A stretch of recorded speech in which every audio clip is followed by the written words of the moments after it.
Presiden Prabowo pimpin pertemuan bahas stabilitas keuangan nasional. Presiden Republik Indonesia Prabowo Subianto memimpin pertemuan yang dihadiri oleh Wakil Presiden Gibran Rakabuming Raka serta sejumlah menteri Kabinet Merah Putih. Pertemuan tersebut berlangsung di kediaman pribadi Presiden di Jalan Kertanegara 4, Jakarta Selatan pada Minggu malam. Menteri Sekretaris Negara Prasetyo Hadi menyampaikan bahwa salah satu fokus utama dalam agenda tersebut adalah pembahasan mengenai kondisi dan stabilitas sistem keuangan serta perbankan nasional. Selain itu, Presiden Prabowo turut menyoroti implementasi kebijakan baru pemerintah terkait pengelolaan devisa hasil ekspor atau DHE yang telah diatur melalui peraturan pemerintah.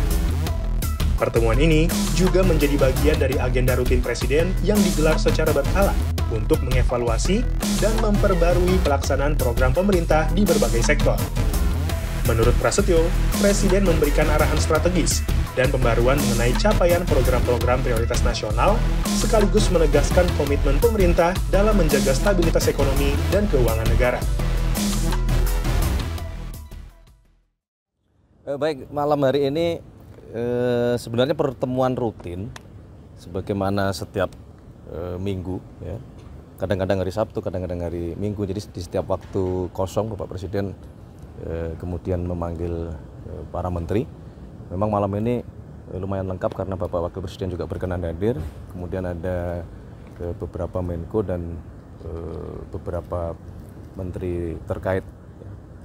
Pertama, beliau seperti biasa mengupdate segala program yang sudah dikerjakan oleh pemerintah. Tetapi memang terus terang malam hari ini tadi ada beberapa hal yang dibahas secara khusus, salah satunya mengenai sistem keuangan dan sistem perbankan kita, termasuk tadi membahas mengenai hasil dari peraturan pemerintah yang kita keluarkan berkenaan dengan masalah devisa hasil ekspor, salah satunya.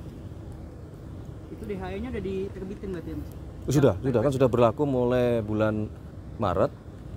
Jadi tadi membahas untuk melakukan evaluasi sejauh mana efektivitas dan dampak terhadap diberlakukannya DHE. Kalau sejauh ini laporan dari Bapak yang terkait, menteri-menteri terkait, apakah itu pengusaha-pengusaha itu sudah menaruh uangnya di sini, Mas, dengan aturan yang baru? Sudah, tetapi memang perlu juga terus kita pelajari, ya, karena dari yang sudah kita terapkan hasilnya belum cukup menggembirakan itu.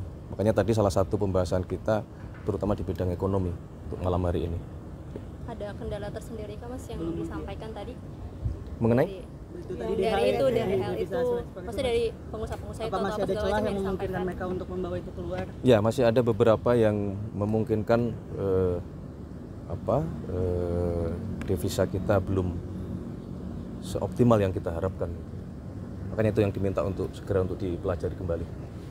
Mas, ini kan lagi ramai soal TKD. Apakah tadi Bapak Menko juga melaporkan soal TKD juga ke Bapak Presiden? Daerah yang dipotong Transfer ke daerah? Enggak, malam ini tidak membahas masalah TKD karena kan memang beberapa kali juga sudah disampaikan penjelasan dari Kementerian Keuangan. Kemudian juga beberapa hari yang lalu beberapa kepala daerah juga sudah diterima beraudiensi dengan Menteri Keuangan, ya, saling berkoordinasi untuk diberikan penjelasan mengenai masalah TKD ini. Ini kehadirannya Mas Gibran, apakah ada ngomongin soal percepatan pembangunan Papua juga nggak sih, Mas? Yang kemarin juga baru dibentukkan, ada obrolan itu juga nggak? Hanya sedikit. Jadi setelah itu diminta untuk kemarin tim komite eksekutif yang sudah dilantik oleh Bapak Presiden untuk segera melakukan rapat koordinasi, ya, supaya sesegera mungkin dapat melaksanakan pekerjaan untuk membantu badan pengarah percepatan pembangunan otonomi khusus Papua. Mas, terkait dengan WUS ini tadi dibahas juga nggak sih, Mas? Kan soal Menko kan juga bilang soal WUS itu kan menolak untuk bayar pakai APBN, Mas. Tadi apakah sempat dibahas juga apa enggak, Mas? Malam ini tidak sempat. WUS bukan salah satu pembahasan malam ini. Tapi beberapa waktu yang lalu juga sudah dibicarakan untuk diminta mencari skema supaya beban keuangan itu bisa dicarikan jalan keluar gitu. Karena faktanya kan juga bus kemudian juga menjadi salah satu moda transportasi yang sekarang sangat membantu aktivitas seluruh masyarakat, mobilitas dari Jakarta maupun ke Bandung dan seterusnya. Dan justru kita pengen sebenarnya kan itu berkembang ya, tidak hanya ke Jakarta dan sampai ke Bandung, mungkin juga kita sedang berpikir untuk sampai ke Jakarta, ke Surabaya. Mas, terkait dengan pembangunan Ponpes menggunakan APBN itu gimana ya Mas? Yang diarahkannya kan menjadi APBN gitu untuk renovasi lagi ya, pembangunan lagi. Kemarin. Ya, pasca kejadian kemarin kan kemudian muncul beberapa pemikiran ya. Salah satunya adalah tadi mungkinkah pembangunan pondok pesantren itu bersumber dari pembiayaan dari APBN, tapi memang semua sedang kita pelajari ya, karena kan itu berkaitan dengan masalah jumlah, kemudian juga berkaitan dengan masalah perkembangan, apakah kemudian pondok pesantren yang sekarang eksis yang menjadi prioritas, ataukah ke depan misalnya ada pembangunan pondok-pondok yang baru. Nah, itu sedang dicoba dipelajari ya. Yang penting adalah pasca kejadian kemarin Bapak Presiden memerintahkan kepada kita semua untuk sekali lagi melakukan pendataan, menginventarisir, terutama yang berkenaan dengan masalah keselamatan itu harus menjadi prioritas utama gitu. Jadi memang Kementerian PU diminta untuk melakukan cek ke lapangan ke setiap pondok pesantren untuk memastikan bahwa bangunan-bangunan fisik itu betul-betul terjamin keamanannya gitu, supaya tidak terjadi lagi kejadian seperti kemarin, saudara. Mas, infonya kan Bapak Presiden tengah malam ini akan bertolak ke Mesir, itu apakah betul Mas untuk menghadiri KTT soal Gaza, Mas? Summit proposal itu. Ya, jadi malam hari ini selain memang rutin Bapak Presiden setiap minggu mengadakan rapat koordinasi dengan menteri-menteri terkait, juga malam hari ini tadi Bapak Presiden menyampaikan kepada kita semua bahwa kemarin secara khusus beliau mendapatkan undangan, memang juga agak mendadak kalau dari sisi waktu, tetapi bahwa undangan tersebut betul-betul memohon kesediaan kehadiran dari Bapak Presiden Prabowo, karena itu bagian dari kelanjutan perundingan yang semoga insya Allah itu bisa membawa perdamaian di Palestina dan terutama di Gaza gitu. Jadi tadi Bapak Presiden menyampaikan kepada kita semua bahwa untuk menjaga hubungan baik, dan itu bagian juga dari ikhtiar kita selama ini, maka Bapak Presiden memutuskan untuk menghadiri undangan tersebut gitu. Agendanya apa aja Mas? Apakah hanya diskusi aja atau nanti akan ada penandatanganan perjanjian kesepakatan itu gitu Mas? Secara detail kita tadi belum mendapatkan update, baik terutama juga dari Bapak Menlu, karena kadang ada pertemuan itu yang sifatnya terbuka, juga ada juga pertemuan yang kadang-kadang sifatnya tertutup gitu. Apakah ada kemungkinan Pak Presiden akan menawarkan kembali 20.000 pasukan perdamaian ke Gaza itu Mas, yang sudah disampaikan juga di panggung PBB Mas? Menurut kami kalau memang kemudian terjadi kesepakatan yang konstruktif ya, tidak menutup kemungkinan arahnya akan ke sana. Tadi Bapak Presiden juga menyampaikan hal tersebut, bahwa kalau memang kemudian tercapai kesepakatan ke arah yang baik, dalam artian terjadi perdamaian, dan kemudian salah satu konsekuensinya adalah kita Indonesia diminta untuk ikut serta membantu mengirimkan pasukan perdamaian. Nah, tadi juga dibahas dan diminta kepada tadi alhamdulillah yang hadir adalah Wakil Panglima TNI untuk juga mulai mempersiapkan diri. Manakala dibutuhkan kita sudah siap. Mas, soal pergantian Kepala Badan Pangan Nasional itu pertimbangannya apa Mas? Ya, jadi begini, yang pertama bahwa sebenarnya fungsi dari tugas Badan Pangan itu kan dulu memang ada di Kementerian Pertanian gitu, dan karena Mas Arief sedang ingin kita tugaskan di tempat yang lain, maka kemudian fungsi itu langsung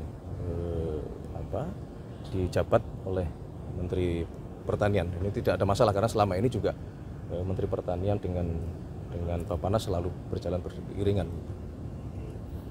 Tapi ada ini juga nggak sih catatan juga Ya. atau misalnya perhatian juga terkait dengan temuan yang mutu beras turun itu karena lama tersimpan di gudang gitu. Itu kemarin disampaikan juga nggak sama Pak Amran ke Pak Presiden? Ya tidak secara langsung itu dilaporkan, tapi kan itu sebagai sebuah hal yang memang kondisinya seperti itu ya, yang memang itu menjadi fokus baik di Kementerian Pertanian maupun teman-teman di Bulog.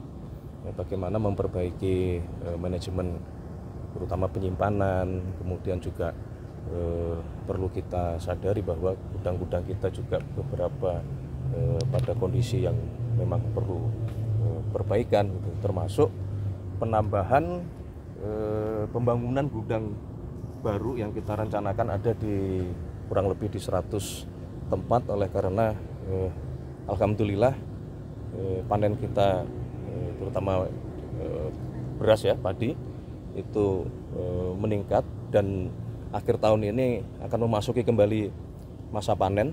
Jadi kita harus mempersiapkan gudang-gudang penyimpanan yang baru gitu. Termasuk teman-teman TNI maupun Polri juga diminta untuk membuat gudang-gudang inovasi lah, termasuk kami juga berkoordinasi dengan Mendagri ya, untuk kemudian berkoordinasi sampai ke level kepala desa ya, di mana sentra-sentra penghasil pangan untuk kita galakkan kembali seperti dulu. Kita harus punya lumbung pangan atau lumbung padi di setiap desa masing-masing sehingga kita betul-betul mandiri pangan. Mas, ada usulan dari Komisi 4 supaya Bulog ini statusnya dinaikkan menjadi KL gitu, bukan Perum aja. Nanti kita kaji ya, nanti kita kaji dulu ya. Yang pasti adalah Bulog terus kita perbaiki dan alhamdulillah kan kemarin dalam sejarah salah satu pencapaian yang tertinggi serapan dari Bulog, dan minggu lalu juga sudah diputuskan bahwa Bulog diberi tambahan pendanaan supaya mengantisipasi kalau produksi kita melimpah baik beras maupun jagung, supaya itu juga bisa diserap oleh Bulog. Intinya adalah kita betul-betul mari semua kita kerja keras untuk memastikan yang paling utama adalah pangan dulu.